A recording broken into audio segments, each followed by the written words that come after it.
الرحمن الرحیم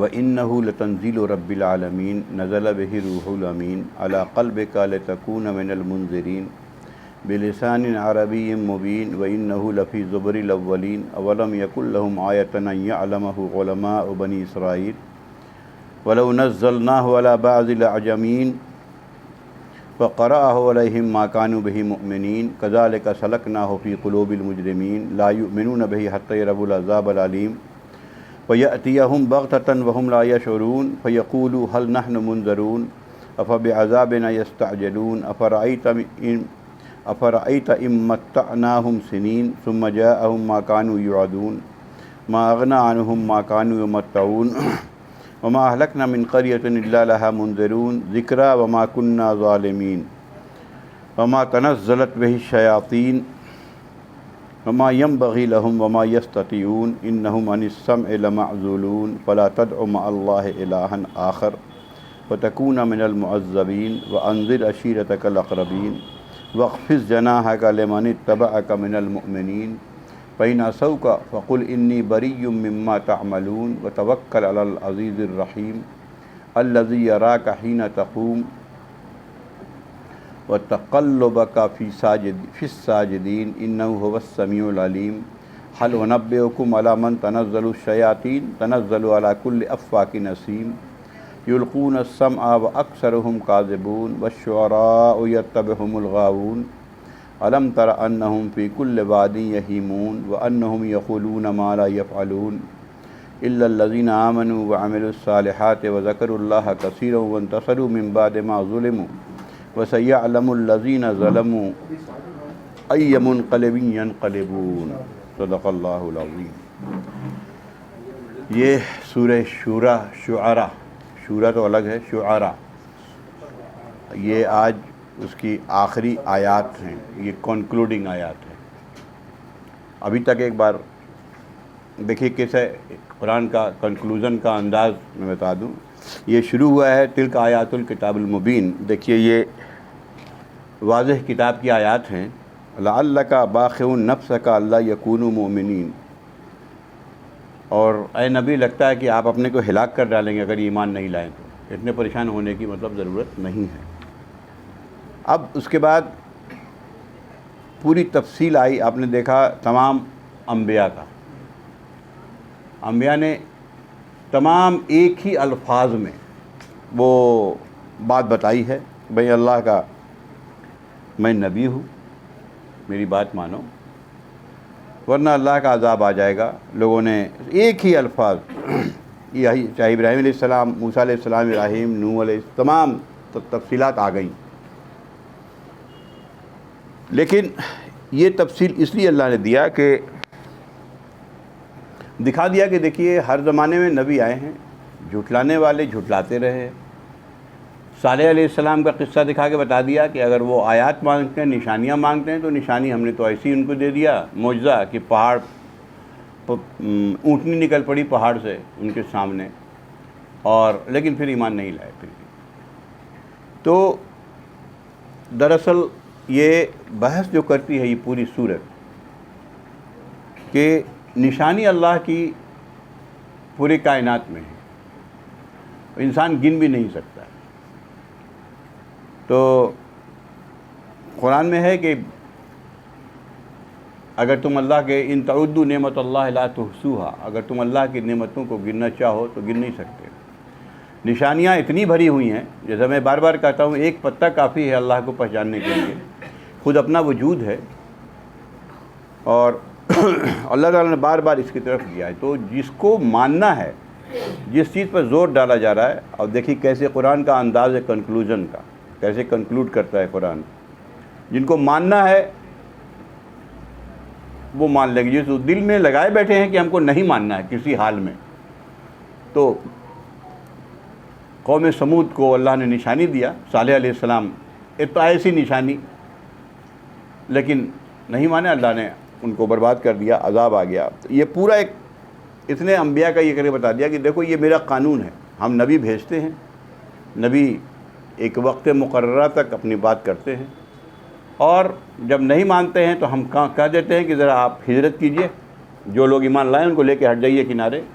اب چاہے اس میں قوم نوح ہو, چاہے قوم لوط علیہ السلام کا, سب کا یہی معاملہ سامنے پیش آیا. خود حضور اکرم صلی اللہ علیہ وسلم کا معاملہ سامنے ایسے ہی رہا. آپ کو 13 سال مکے میں رہنے کے بعد کہا آپ ہجرت کر دیجیے, کیونکہ پوری قوم مٹائی نہیں جا سکتی تھی, یہ آخری نبی تھے. اس لیے یہ عذاب بدر کو کہا کہ یہ بھی عذاب ہے, سارا عذاب ہی عذاب ہے. یہودیوں پر بھی عذاب آیا جو خندق میں سارا آتا رہا. اب سب سے پہلا جواب اس کا دے دیا اللہ نے. جو سب سے پہلا ان کا آبجیکشن یہ تھا کہ یہ جو بات کر رہے ہیں یہ تو کاہن ہیں, یہ مجنوں ہیں, نعوذ باللہ یہ شاعر ہیں. ان سب کا یہاں بتا دیا ہے کہ مجنوں کیسا ہوتا ہے, کاہن کیسا ہوتا ہے, شاعر کیسا ہوتا ہے, اور قرآن جو نازل ہو رہا ہے یہ کچھ اور چیز ہے. وَإِنَّهُ لَتَنزِيلُ رَبِّ الْعَالَمِينَ. دیکھو یہ جو ہے رب العالمین کی تنزیل ہے, یعنی اس نے اس کو نازل کیا ہے. نزل بہ الروح الامین, یہ روح الامین اس کو لے کے نازل ہوئے ہیں, یعنی جبرائیل امین. علی قلبک کا, نبی آپ کے دل پر لے کے آئے ہیں. یہ قرآن کا نزول کس طریقے سے ہوتا ہے وہ ہم تو جان نہیں سکتے. اللہ کی وحی آتی ہے تو اس کا تجربہ کیا ہوتا ہے تو وہ وہی جانتا ہے جس پر وحی نازل ہوئی. باقی حدیثوں میں جو باتیں آتی ہیں کہ سخت, اماں عائشہ رضی اللہ عنہ فرماتی ہیں کہ سخت جاڑے کے دنوں میں جب وحی نازل ہوتی تو آپ کے پیشانی پہ پسینہ آ جاتا, جاڑے کے دنوں میں بھی. ایک بار آپ اونٹنی پر تھے اور وحی نازل ہوئی تو اونٹنی بیٹھ گئی, لگتا ہے وہ دب جائے گی. اللہ بیٹا نہیں جانتا وہ کیا تجربہ ہے, یہ نبی کا تجربہ ہوتا ہے. بہرحال تو ہم نے ان کے دل پر یہ اتارا ہے. یاد رکھیے قرآن جو صرف مفہوم نہیں ہے, الفاظ بھی اللہ کے ہیں, بات بھی اللہ کی ہے, یہ قرآن ہوتا ہے.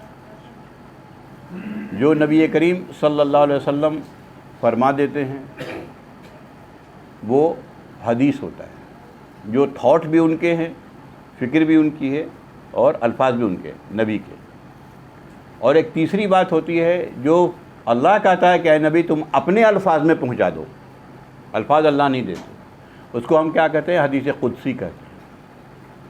اللہ کہتا ہے کہ تو نبی صلی اللہ علیہ وسلم فرماتے ہیں کہ دیکھو اللہ کہہ رہا ہے کہ ایسا کرو. تو یہ 2-3 طرح کی چیزیں ہوتی ہیں. تو نزل بہ روح الامین علی قلبک لتکون من المنذرین, آپ کے اوپر اس لیے اتارا گیا ہے کہ آپ لوگوں کو ڈر سنائیں, وارننگ دے دیں.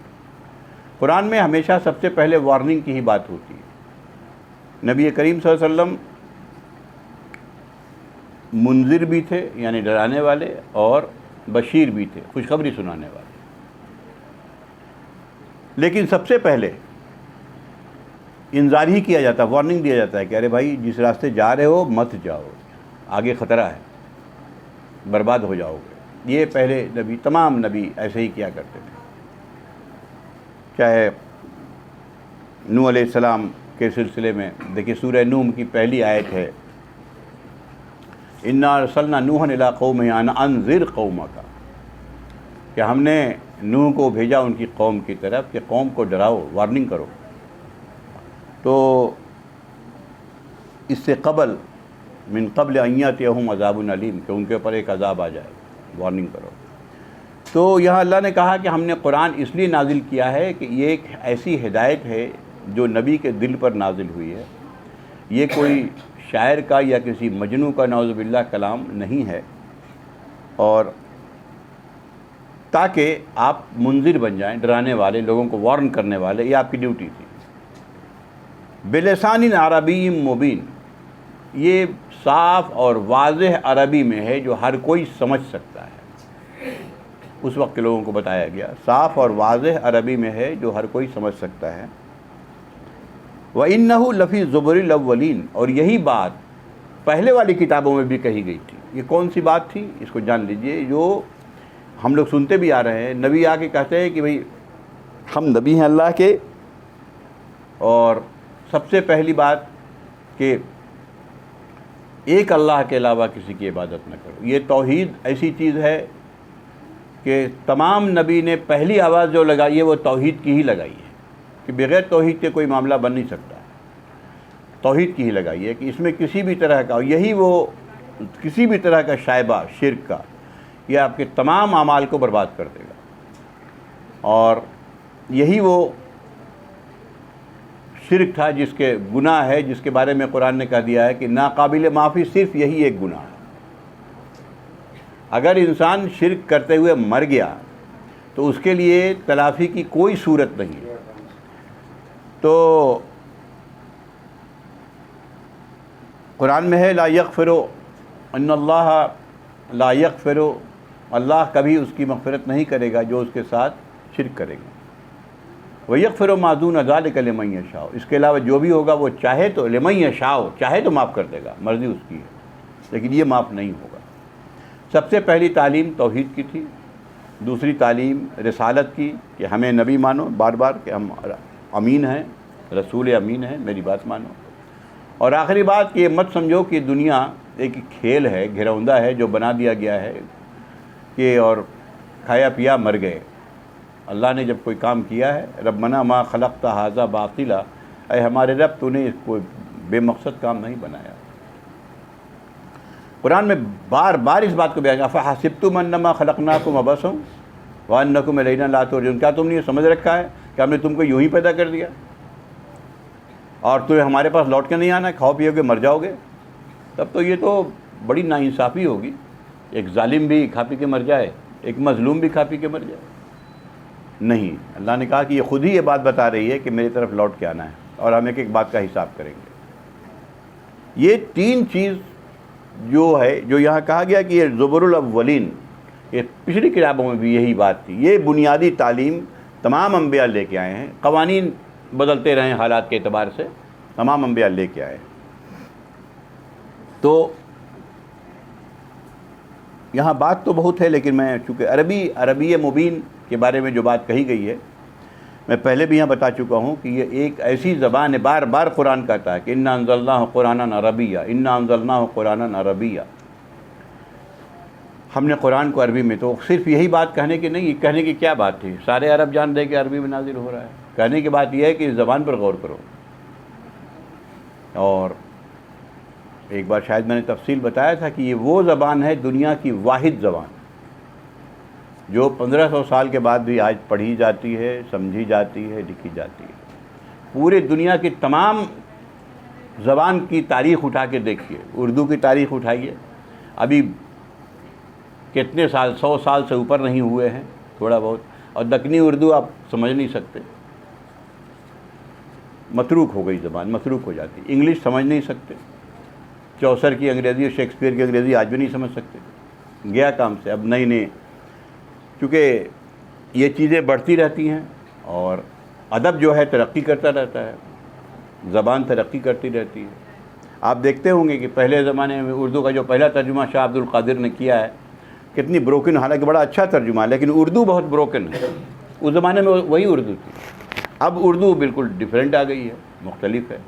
تو یہ انداز ہے، صرف اس لیے ہوتا ہے، میں شارٹ میں پہلے بتایا تھا، پھر ایک بار سن لیں، یہ اس لیے ہوتا ہے کہ ایک زبان چل رہی ہے، ایک ادیب اٹھتا ہے اور بہتر زبان پیش کر دیتا ہے، بہتر ادب، پہلا ادب دب کے ختم ہو جاتا ہے، ایسے ہی چلتا رہتا ہے۔ یہ ایک سلسلہ ہے، ارتقاء ہے۔ جو لوگ لینگویج کی تاریخ سے واقف ہیں وہ جانتے ہیں اس کو اچھی طرح۔ قرآن صرف ایک استثناء ہے، ایکسیپشن ہے۔ وجہ اس کی یہ ہے کہ جب قرآن نازل ہوا تو یہ جو انا انزلناہ قرآنا عربیہ، عربی مبین، ایسا ادب آیا پہلے ہی دن کی، اس سے اونچا ادب کوئی دے نہیں سکا، نہ دے سکتا ہے۔ کوشش بھی بہت کی گئی، لوگوں نے دیا، اور قرآن نے چیلنج بھی کر دیا کہ اگر تم فی ریب مما نزلنا علی عبدنا، اگر تم شک میں ہو کہیں کہ ہم نے اپنے بندے پر یہ نازل کیا ہے اور تمہیں اس میں شک ہے کہ اللہ کی طرف سے نعوذ باللہ کی شیطان کی طرف سے نعوذ باللہ، تو فاتو بصورت من مثلی، ایک صورت بھی بنا کے لے آؤ، ودعوا شہداءکم، بلا لے تمام اپنے مددگاروں کو، ان کنتم صادقین، اگر تم دعوے میں سچے ہو۔ یہ قرآن نے بار بار اس کو 2-3 جگہ اس کو بیان کیا ہے، اور دنیا اس کو نہیں لا سکی ہے۔ بہرحال تو یہ عربی مبین کے بارے میں چند باتیں بتا دی۔ یہ بار جو قرآن کہہ رہا ہے عربی مبین میں ہے، بھائی عرب کو بتانے کی کیا ضرورت؟ میں اردو میں بول رہا ہوں، میں بار آپ کو کہوں کہ میں اردو میں بول رہا ہوں، میں اردو میں بول رہا ہوں، یہ تو کوئی بات ہی نہیں ہے۔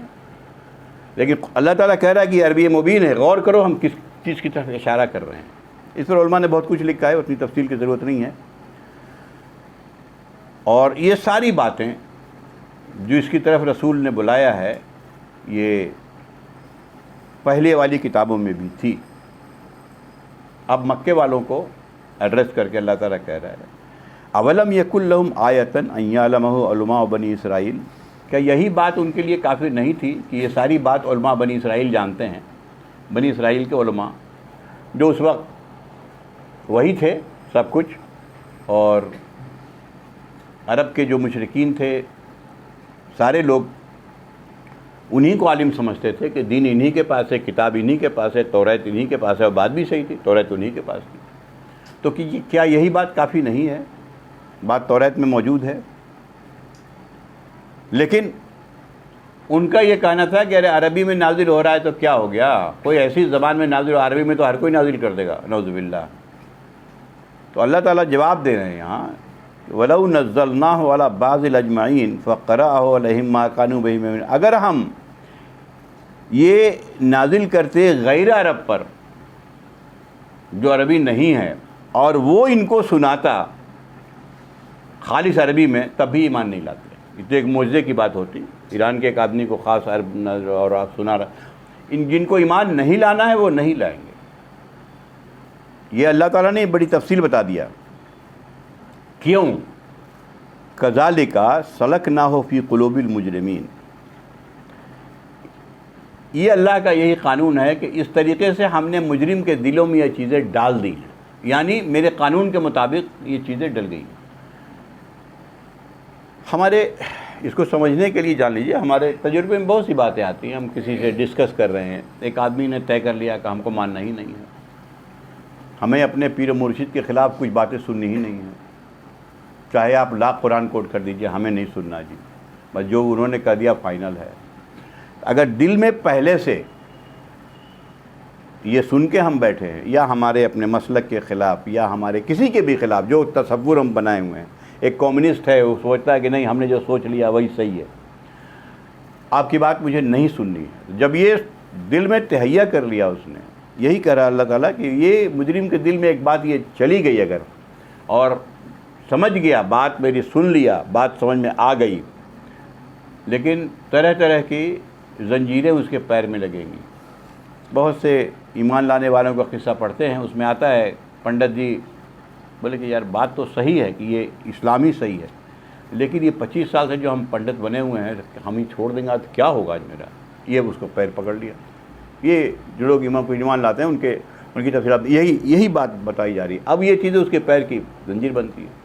ایک آدمی ایمان لے آیا، بولتا ہے یار ایمان تو لے آئے ہیں لیکن اب پوری فیملی سے ہمیں کٹ جانا پڑے گا، پوری فیملی نے ہمیں دھتکار دے گی، بھگا دے گی، اب میری بال بچے کا کیا ہوگا، اس کی شادی بیاہ کا کیا ہوگا، اس طرح کی چیزیں اس کے پیر کی زنجیر بنتی۔ اور جو ان سب سے اوپر ہو گیا کہ کچھ بھی ہو جائے حق تو حق ہے، ہم حق مانیں گے، باقی اللہ تعالیٰ پھر راستہ کھول دیتا ہے۔ تو والذین جاہدوا فینا لنہدینہم سبلنا، یہ قرآن کی بڑی اہم آیت ہے، جو بھی میرے راستے میں جد و جہد کرے گا ہم اس کے لیے راستے کھول دیں گے۔ اللہ تعالیٰ کہتا ہے ہم راستے بنا دیں گے۔ ابھی لگتا ہے کہ بھائی ہم ایمان لے آئیں گے تو میرے بال بچوں کا کیا ہوگا، شادی بیاہ کا کیا ہوگا، فلاں کا کیا ہوگا، لیکن جب ایک بار انسان حق کو حق مان لیتا ہے تو یہ سمجھ لے کہ اس کے پیچھے اللہ کا ہاتھ ہے جو ہر چیز پر حاوی ہے، علی کل شیء قدیر ہے، وہ معاملات پلٹ سکتا ہے۔ ایسے بہت سے لوگوں کو دیکھا بھی ہے۔ تو کذالک سلکناہ فی قلوب المجرمین، یہاں یہ سب باتیں صرف سننے کے لیے نہیں ہوتی ہیں، ہم بھی اپنے اوپر ایک بار یہ قرآن بار بار ہم اپنا نظر کر کے دیکھیں، ہم جس تصور کو بھی اپنے ذہن میں رکھے ہوئے ہیں، ہمارے اسلام کے بہت سارے تصورات ہیں، کچھ میں کچھ گمراہی ہے، کچھ میں کچھ گمراہی ہے، کچھ میں کچھ گمراہی ہے، کچھ میں کچھ اچھی باتیں ہیں، کچھ میں یہ ہے، ہیں سب اسلام کے ہی الگ الگ معاملہ، اس لیے کہ اسلام تو اس وقت ختم ہوگا جب یہ تین میں سے کوئی ایک چیز ختم ہو جائے گی، توحید، رسالت یا آخرت۔ اگر یہ نہیں ختم ہے تو یہ تو اسلام ہے۔ اب جیسے ایک کہ یہاں رسالت ختم ہو گئی اور نبی مانا تو ان کو ہٹا دیا گیا کہ بھئی آپ تو معاملہ نہیں، جو قادیانی مسئلہ ہے اس کو ہٹا دیا گیا، ٹھیک ہے جی، لیکن باقی جو ہے، لیکن پھر بھی ایسا نہیں ہے کہ ہم 100% یا ہم جو تصور رکھے ہوئے ہیں 100% صحیح ہے، یا ہم پہلے سے سمجھ بیٹھے ہیں. یہ ہمارے اوپر بھی یہ بات آتی ہے، اور ہم یہ سوچ لیں کہ نہیں بھیا ہم تو جو ہے جو جس پر چلے آ رہے ہیں باپ دادا ہم اسی کو مانتے ہیں، ہم کسی کی بات نہیں سنیں گے، تو اس آیت کے ضمن میں آ جائیں گے. یہ بھی جرم ہے یہ بات کہ حق بات آ رہی ہے سامنے. دیکھیے اس سلسلے میں ایک حدیث میں ایک واقعہ آیا ہے کہ ایک شاعر تھا، وہ آیا مکے میں، تو اپنے گروپ کے ساتھ آیا، تو ادھر ابو جہل کا آدمی لگا ہوا تھا سمجھانے کے لیے. سمجھایا کہ بھئی ایسا ہے کہ ان کی بات مت سننا، بات اگر سنو گے تو یہ جادو ہے. تو کان میں اس نے روئی ڈال دی کہ نہیں سنیں گے.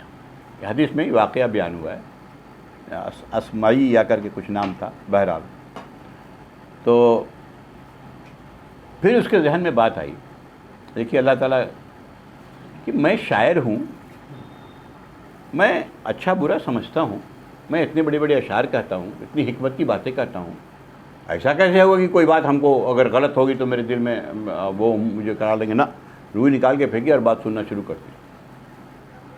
نبی کریم صلی اللہ علیہ وسلم کے پاس گیا، بولا کہ آپ نے کہا کہ بیٹھو اور آپ نے قرآن کی آیت سنائی. یہ سنتا گیا، اور چونکہ شاعر تھا زبان اچھی طرح جانتا تھا، وہ پگھلتا گیا. آخر میں وہ ایمان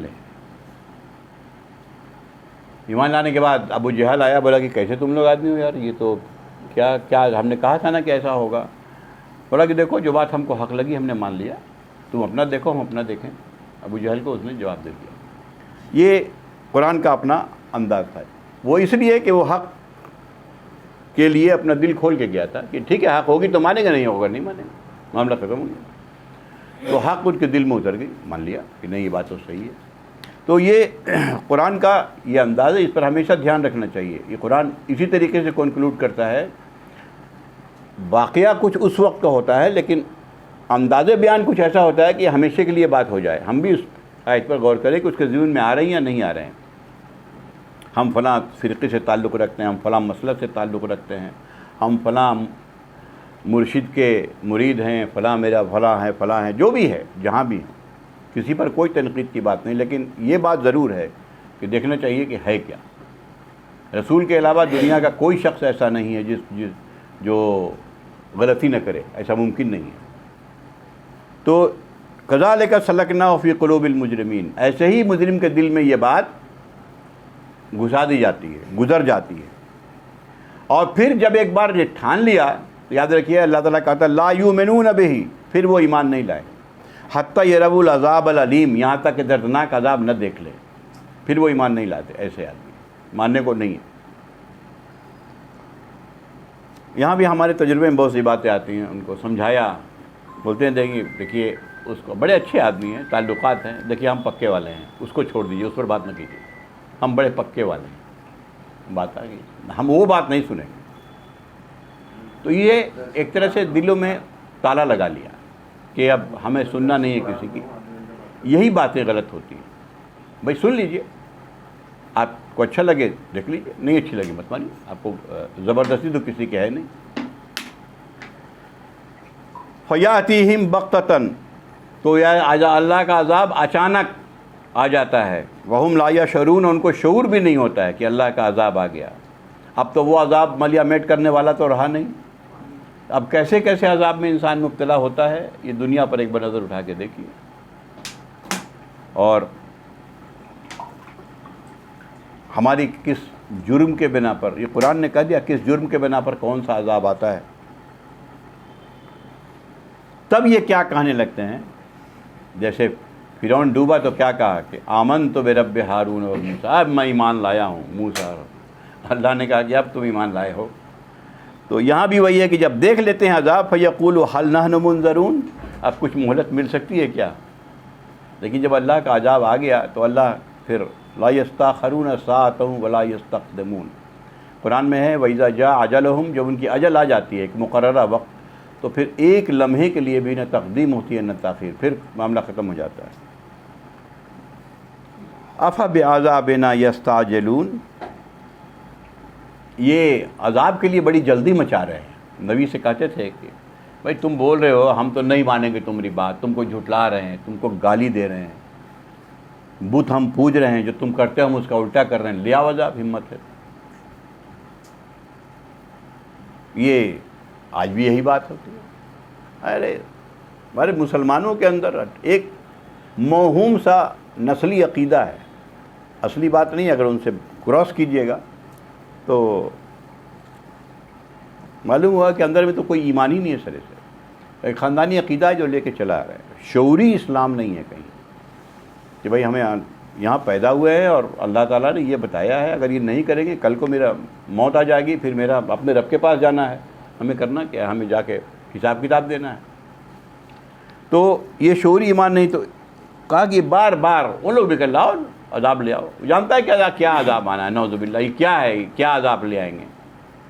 دوسری جگہ ہے کہ اللہ کے نبی نے کہا کہ یہ میرے ہاتھ میں نہیں ہے، تو اللہ کا اجل ہے، جب اللہ لا دے گا۔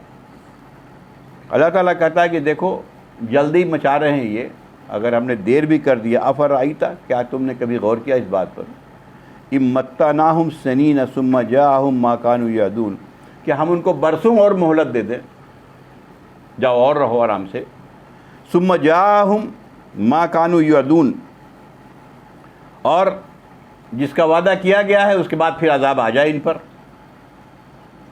50 سال اور چھوڑ دیا اللہ نے، جاؤ 50 سال اور رہ لو۔ ما اغنی عنہم ما کانوا یمتعون، تو اس بیچ جو ان کو عیش کی زندگی دی گئی تھی کیا کچھ کام آئے گی؟ 50 سال اور رہ لیں گے عیش میں، آپ کریں گے کیا؟ جانا تو پھر وہیں ہے، کیا کچھ کام آئے گی؟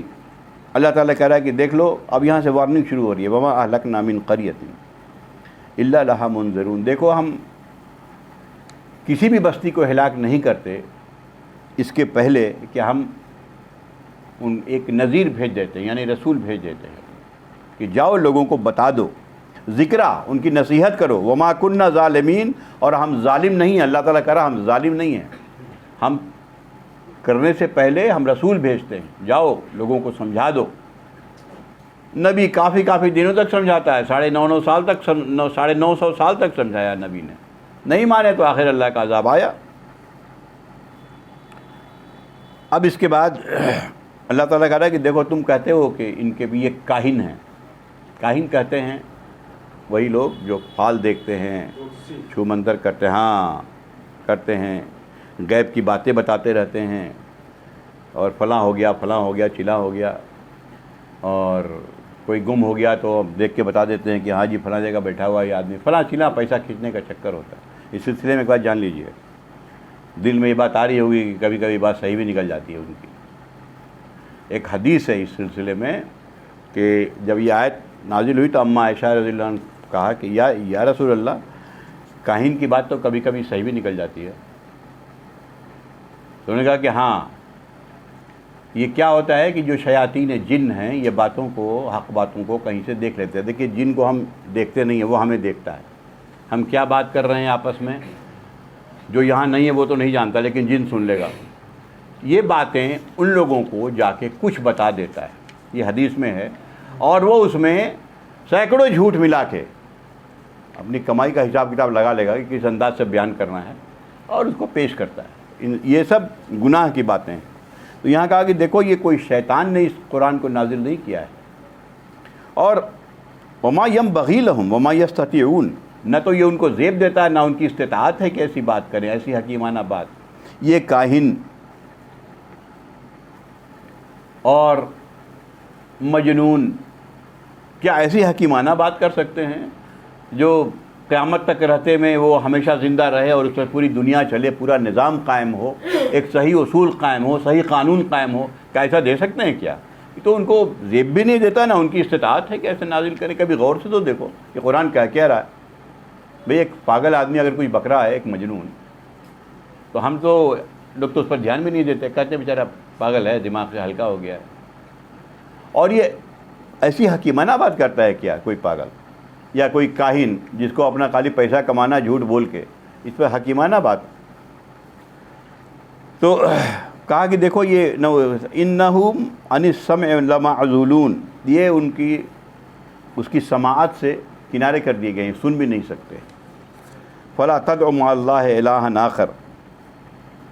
اب یہاں سے نبی کریم صلی اللہ علیہ وسلم پر رکھ کے لوگوں کو کہی جا رہی ہے، حالانکہ واحد کا صیغہ استعمال ہے. نبی کریم صلی اللہ علیہ وسلم کو کہا جا رہا ہے کہ دیکھو تم اللہ کے ساتھ کسی دوسرے الہ کو شریک نہ کرو، فتکون من المعذبین، ورنہ تم عذاب میں مبتلا ہو جاؤ گے. تم عذاب پانے والوں میں کس کو کہا جا رہا ہے؟ نبی کو. اب اللہ تعالیٰ یہ کہہ سکتا تھا کہ اے مکے والو تم عذاب میں مبتلا ہو جاؤ گے، نبی کو کیوں کہا؟ اس پر ہمارے جب محققین ریسرچ کرتے ہیں تو بہت سی اہم باتیں لاتے ہیں. اس لیے کہ اس کے بعد دیکھیے آیت کاری وانذر عشیرتک الاقربین، اور ڈراؤ اپنے گھر والوں کو، اپنے قریبی رشتہ داروں کو. جو اس میں اہم بات آئی ہے وہ یہ کہ اپنے قریبی رشتہ داروں کو بھی بتاؤ اور ڈراؤ. یہ اللہ کا قانون ایسا ہے کہ کوئی رشتہ داری قیامت میں کام نہیں آئے گی. حدیثوں میں آتا ہے کہ آیت جب نازل ہوئی کہ وانذر عشیرتک الاقربین، تو نبی کریم صلی اللہ علیہ وسلم نے آئے باہر کہا یا بنی عبد المطلب، یا عباس، یا صفیہ عمت، اے پھوپھی صفیہ، یا فاطمہ، لا املک من اللہ شیئا، اللہ کے یہاں میری کچھ بھی نہیں چلے گی. انقذو، تم بچا لو اپنے کو آگ سے، ہم کچھ نہیں کر سکتے. ہاں دنیا میں جو لینا ہے، میرے پاس مال ہے وہ لینا ہے لے لو، وہاں کچھ نہیں کر سکتے. یہ کیوں بات ہی بیان ہوئی؟ نبی پر رکھ کے، اس لیے کہ اللہ کا قانون سب کے لیے ایک ہے. نبی نعوذ باللہ کوئی مشرک تو نہیں تھے، کوئی شرک تو نہیں کر رہے تھے. رکھ کے اس لیے بتایا گیا کہ اگر کوئی اللہ کا نبی جیسا جو اللہ کا سب سے زیادہ پیارا ہوتا ہے، اگر اس سے بھی یہ بات سرزد ہوئی تو وہ بھی عذاب سے نہیں بچے گا، عذاب سے کوئی نہیں بچ سکتا.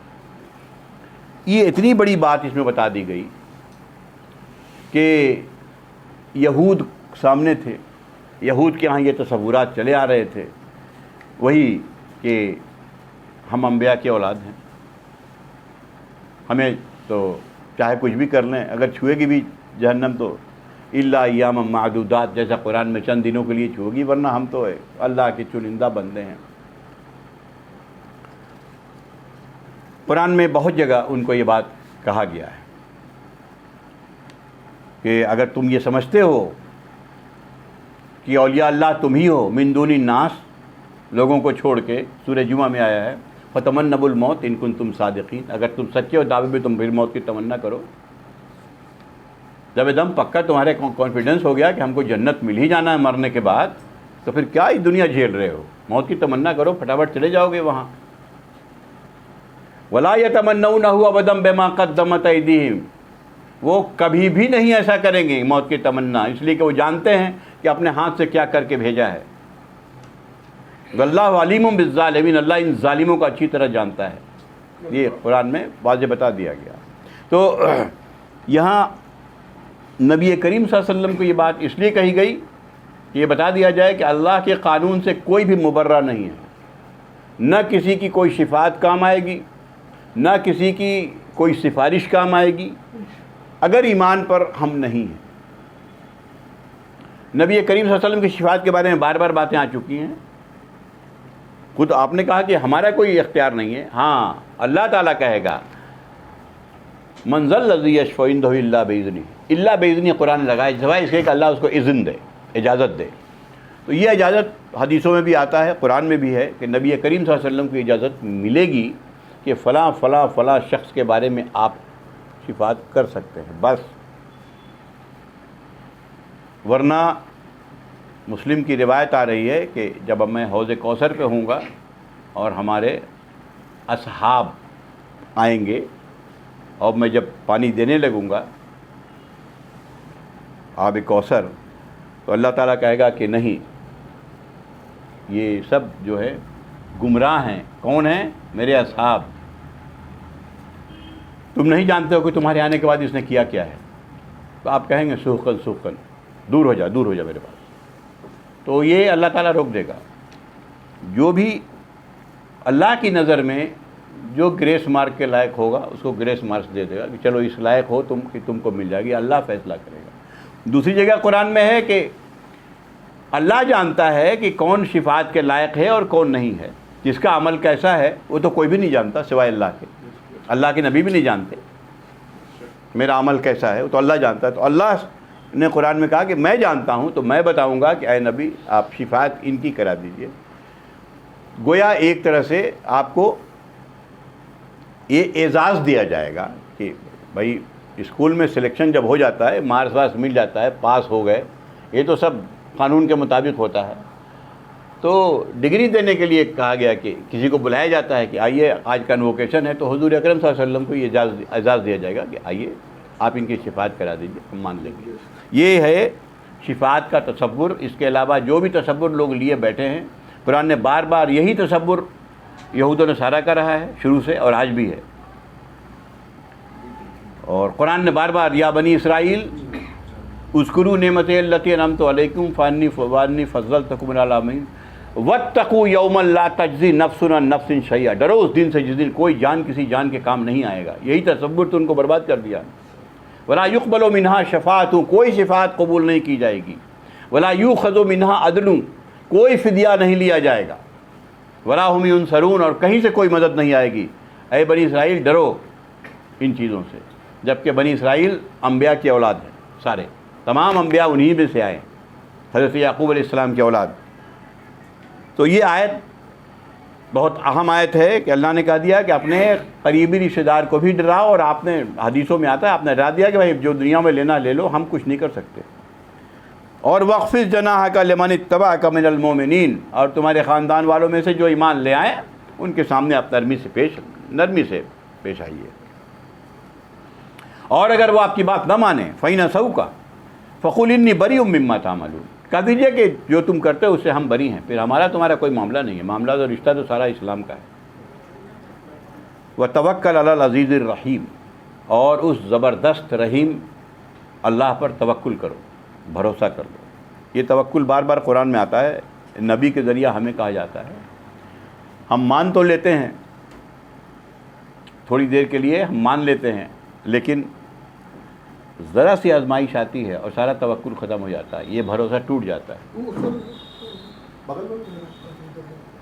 ذرا سی جو آزمائش آتی ہے تو یہ بھروسہ ٹوٹ جاتا ہے. تو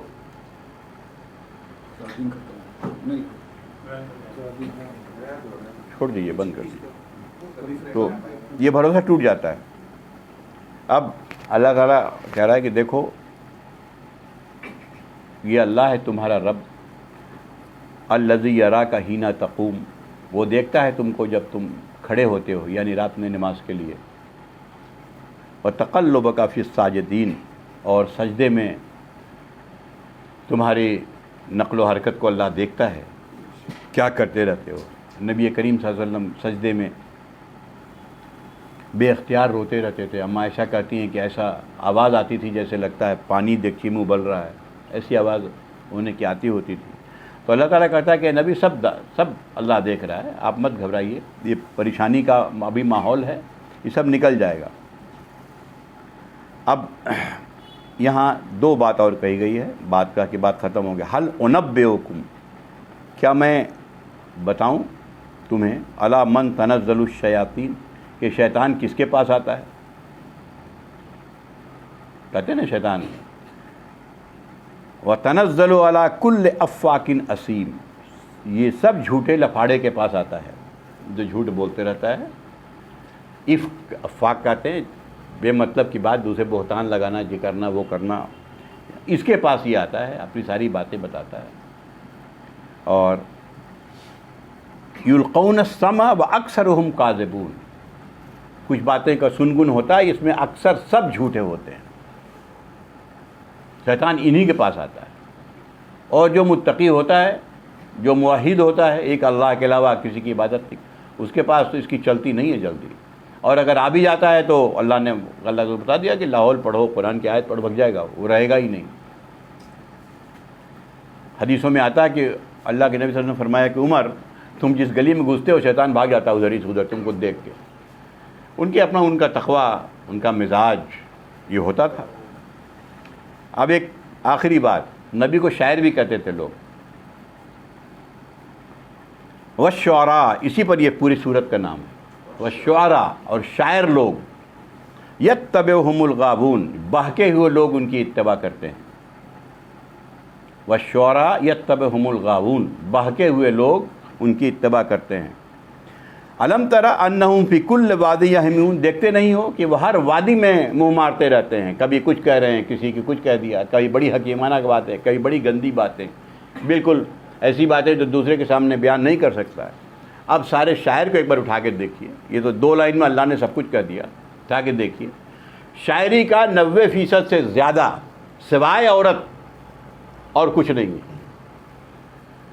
عورت گل و بلبل، لب و رخسار عورت کی کھینچی گئی، اور اس میں اس طرح کی شہوانی باتیں 50 رنگ کی لوگوں کو یہ کہا کہ یہ سب بہکے ہوئے لوگ ان کی اتباع کرتے ہیں، یہ شاعر وہ ہوتے ہیں۔ تو کسی کو بدنام کرنا ہوا، اس کی حجو کر دیا، ایسے ایسا لکھ دیا، لکھ مارا۔ عرب میں شعر و شاعری کا بڑا رواج تھا، اور کچھ اس کے بارے میں جان لیجئے۔ اس میں سب سے ٹاپ میں تھا امراء القیس، یہ حضور اکرم صلی اللہ علیہ وسلم کے پہلے ہی مر گیا۔ اس کے اشعار جب میں نے کچھ دیکھے ہیں، ایسے گندے گندے اشعار کہ میں یہاں بیان نہیں کر سکتا، وہ شاید ہمارے اردو والے بھی اتنے گندے اشعار نہیں لکھتے، بالکل واضح کلیئر ہر بات، لیکن سب سے بڑا شاعر وہ مانا جاتا تھا۔ اور 7 ایسے شاعر تھے، ان کو سبع معلقہ کہتے ہیں، 7 ایسے شعراء کا نام تھا جن کا نام لکھ کے اور کعبے کے اوپر لٹکا دیتے تھے۔ ان لوگوں کے بعد حضور اکرم صلی اللہ علیہ وسلم کے زمانے میں ایک ہی ان میں سے تھے، جو 7 میں سے جنہوں نے حضور صلی اللہ علیہ وسلم کا زمانہ دیکھا، لبید نام تھا ان کا۔ تو وہ مسجود الشعراء تھے، شعراء ان کو سجدہ کرتے تھے، اور ان کا خیمہ کعبے کے اوپر لگایا گیا تھا، وہاں رہتے تھے۔ یہ تھا وہاں شاعر کا کام۔ تو یہ حضرت لبید اب بڑے شاعر تو تھے ہی، جب قرآن پڑھا اور اس کے بعد ایمان لے آئے، یہی ایک ہے جو ایمان لائے، اس کے بعد شعر کہنا بند کر دیا۔ صحابہ کرام نے پوچھا کہ کیا شعر کیوں بند کر دیا کہنا؟ کہا بعد القرآن، اب قرآن کے بعد بھی کچھ رہ گیا کہنے کے لیے؟ یہ تو ایسی چیز ہے ہم اس کے اوپر کچھ کہہ ہی نہیں سکتے ہیں، یہ تو عجیب چیز ہے۔ وہ یہ اس وقت کا تھا، یہ اسی زمانے سے چلا آ رہا۔ آج بھی جو ہم نے کہا دیکھیں ناول، گندے ناولز، شاعری، شعر و شاعری، ایسی گندی چیزیں آتی رہتی ہیں، جس کا بہت بڑا حصہ کسی کی تعریف میں قلابے ملا دیں گے تو ان کو خدا بنا دیں گے، اور کسی کی برائی پر اتریں گے تو ان کو بالکل مٹی میں ملا دیں گے۔ کسی عورت کا نقشہ کھینچیں گے تو ایسا شعر میں نقشہ ہے کہ آپ امیجنیشن میں تصویر دیکھ لیجئے۔ جتنی شہوانی باتیں، گندی باتیں ہو سکتی ہیں، گانے دیکھتے ہی ہیں، تو یہ سب شاعر کا ہی کلام ہے۔ تو اللہ نے کہا کہ یہ جو بہکے ہوئے لوگ ہیں، یہ شاعر کی اتباع کرتے ہیں، اور یہ ہر وادی میں منہ مارتے رہتے ہیں۔ اور تیسری بات بڑی اہم بتائی گئی ہے، وَإِنَّهُمْ يَقُولُونَ مَا لَا يَفْعَلُونَ، یہ وہ بات کہتے ہیں جو کرتے نہیں ہیں، یہ تو خالی بکتے رہتے ہیں۔ ارے بڑی حکیمانہ بات کہہ دیا، کچھ نہیں ہے۔ ارے پورے بڑا زبردست نعت لکھ دیا، لیکن نماز ایک وقت کا نہیں پڑھے گا۔ زبردست نعت لکھ دیا، وہ نعتیں پڑھی جا رہی ہیں، ایک وقت کی نماز نہیں پڑھے گا۔ وہ یہ اللہ تعالیٰ کہتا ہے کہ جو کہتے ہیں وہ کرتے بھی نہیں ہیں۔ یہ حمد لکھ دیا اللہ کے بارے، زبردست ہم لوگوں نے خوب، لیکن معلوم ہوا کہ اس کا تو کوئی کریکٹر ہی نہیں اس طرح سے۔ اس طرح کی ایسی چیزیں آپ دیکھتے ہوں گے۔ الا، اب یہاں ایکسیپشن ہے، سارے شاعر کو نہیں منع کیا۔ الا الذین آمنوا، سوائے اس کے جو لوگ ایمان لائے، ان شعراء میں سے جو ایمان والے ہیں، عمل صالح کرتے ہیں، اللہ کو کثرت سے یاد کرتے ہیں، وانتصروا من بعد ما ظلموا، اور جن پر ظلم کیا گیا اس کی مدد کرتے ہیں، وَسَيَعْلَمُ الَّذِي ظَلَمُوا أَيُّ مُنقَلِبٍ يَنقَلِبُونَ۔ تو یہ کون لوگ ہوتے ہیں؟ نبی کریم صلی اللہ علیہ وسلم سے پھر بہت سی احادیث میں یہ باتیں آئی ہیں کہ صحابہ کرام کو کہا کہ ذرا شعر سناؤ، اچھے شعر، جس میں حضرت حسان، حضرت کعب، یہ لوگ بڑے مشہور رہے. حضرت کعب کو کہا کہ دیکھو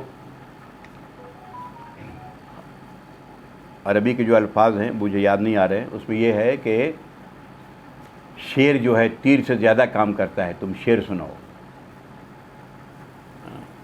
تو اس سارے ان چیزوں سے یہ بات معلوم. حضرت حسان کو کہتے تھے کہ نہیں تم لوگوں کو سناؤ اچھی چیزیں ہیں، لوگوں کو کے اندر جذبہ پیدا کرتا ہے. کوئی ایسے الفاظ ہوتے ہیں آدمی شعر سن کے عش کرنے لگتا ہے. تو اللہ نے ریجیکٹ کیا ایسے اشعار کو جو برائی کی طرف لے جائے، جو صرف باتیں ہی باتیں ہیں، ان پر عمل نہ ہو. جو ایسے شاعر ہوئے جو ایمان والے ہیں، عمل صالح کرتے ہیں، اللہ کا ذکر کرتے ہیں اور اسی شعر سے لوگوں کی مدد کرتے ہیں، شعر سنا کے لوگوں کی مدد کرتے ہیں. بہت سی ایسی چیزیں ہوتی ہیں کہ بھئی برائی کے خلاف شعر کہا، لوگوں نے سوچا ہاں یہ تو اتنا برا ہے، 2 لائن میں ایسی بات کہہ دی، سب کے دماغ میں اتر گئی باتیں. تو ایسے شاعر کو یہ نہیں کہا کہ باقی وہ لوگ ان کی اتباع کرتے ہیں. تو حضرت حسان بن ثابت جانتے ہیں بہت مشہور شاعر تھے، شعر سنا کرتے تھے. حضرت عمر بن خطاب رضی اللہ عنہ کہا کرتے تھے کہ اپنے بچوں کو اچھے اشعار سکھایا کرو، اس سے ذہن بڑھتا ہے وغیرہ وغیرہ. تو یہ شاعر کو بالکل ہی رد نہیں کیا ہے، صرف ان شاعر کو رد کیا ہے جو چونکہ عام طور پر شعر گل و بلبل لب و رخسار سے زیادہ نہیں آیا ہے. ہند کے شاعر، علامہ اقبال نے کہا، ہند کے شاعر وہ صورت گر افسانہ نویس، آہ بیچاروں کا اصحاب پر عورت ہے سوار. اس کے علاوہ کچھ ہے ہی نہیں، وہ اسی پر بات کر رہے ہیں. تو علامہ اقبال نے بھی یہی کہا تھا. اس کے علاوہ کوئی جب اقبالیات آئی ہے سامنے تو لگا کہ ارے بابا ایسا بھی شعر کہا جاتا ہے. اس کے پہلے وہ مسدس حالی آئی تھی، دیکھیے یہ بھی اشعار تھے. تو یہ سب اشعار ایسے ہیں جو انسان کو پڑھنا بھی چاہیے، سمجھنا بھی چاہیے. یہاں پر یہ بات ختم ہوتی ہے. دیکھیے یہی بات شروع میں آئی تھی کہ نہیں مانیں گے، یہ اللہ کی کتاب ہے. کہا کہ اللہ کی کتاب ہے، نازل کر رہا نے بتا دیا کہ کاہن کیا ہوتا ہے، شاعر کیا ہوتا ہے، یہ کیا ہوتا ہے. اور لوگ کیوں نہیں بات مانتے ہیں کہ پہلے سے طے کر لیتے ہیں کہ ہم کو نہیں ماننا ہے. تو اس کے روشنی میں ہمیں اپنا بھی جائزہ لینا چاہیے. اللہ تعالی ہم سب کو اس پر عمل کی توفیق عطا فرمائے. وآخر دعوانا